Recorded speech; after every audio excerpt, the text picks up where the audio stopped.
So then you thought, so what was the moment where you thought, okay, let's do a movie where Sharlto's in virtually every frame of the movie? Or in every, like, well, it wasn't really, he wasn't the one making the decision when that happened. He didn't know it was happening. You know, it wasn't like he was planning for that to happen. I think Shaw's mind was in a different place when I said, you should be the star of District 9. Mm-hmm. But, I mean, like when you were asking us earlier about who's more talented and we were joking around, you know, I mean, the truth is he is ridiculously talented. And I knew that in what we had written, we had a character that needed to speak to the lens of a camera in a realistic documentary setting. Mm-hmm. Regardless of how sort of out there the character is, he has to speak to the camera and make the audience believe this is real footage. Mm-hmm.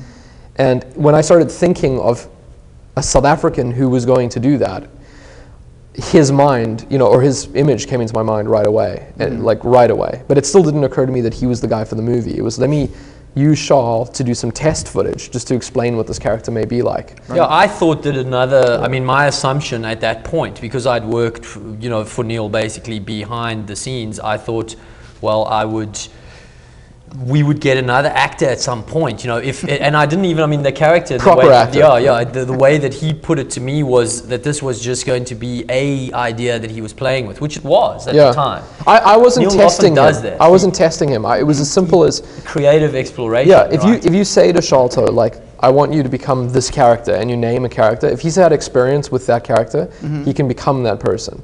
So I knew if I said to him, I need to show potential studios or whoever might be involved in this film, I need to show them what the South African bureaucrat is like. If I say become that character, he just does. So he put the fake bulletproof vest on that we had built, and we did a day of shooting. And it was never, I wasn't testing him. I was just like, let's give an example of what this is. And when we got back to New Zealand, it was so compelling that it was like, well, it has to be him. But he didn't tell me that for several months. I didn't know. And he kept saying kind of, well, you know, you should definitely do a cameo. And I'm going, yeah, I'll do a cameo. That'll be fun. I think when I was saying do a cameo, I didn't know. I don't remember, but was the cameo the cameo was earlier? No, you were. I don't remember. After the test, you were saying, yeah, you must definitely do a cameo. And the first I heard of anything was actually Terry, his writing partner. The first feedback I heard on what we had shot was actually, yeah, Neill seems to be liking it. He's giggling upstairs while he's editing, you know. And then I heard like a couple of weeks later, no, Peter and Fran actually think you're a really good actor. You know, I've been in a story meeting, and I was like, what is going on? What is he doing? What's he doing across the ocean there, thinking things up? Yeah. So what was the moment in which you told him finally?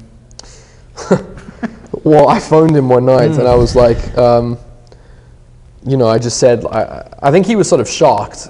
And I said, I want you to be the lead guy in the film. But I only told him that once I made sure that Peter Jackson was okay with it, and that you know, Pete and Fran thought that it was the right thing to do as well, which they did.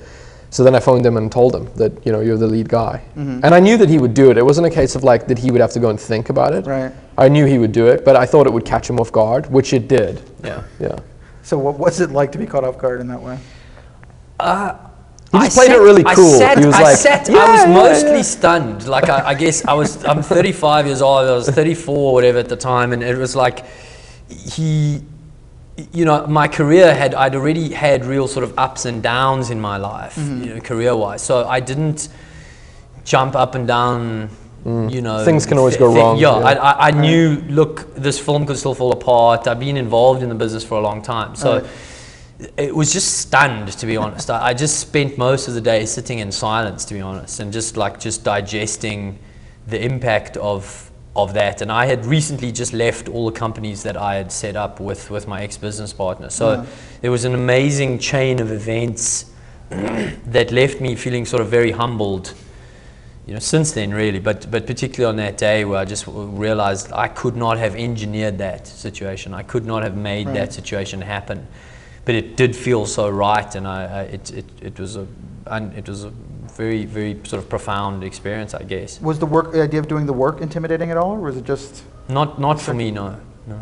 Not really. I mean, we knew. I think both of us knew that, you know, like I was saying before, with how talented he is, it's about improvisation.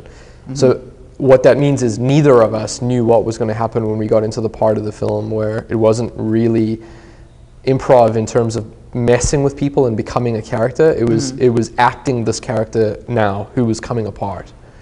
And I knew that he could do it, but it was definitely uncharted territory for both of us. I don't think either of us were nervous about it, but we both knew that it was like, we did talk about what was going to happen.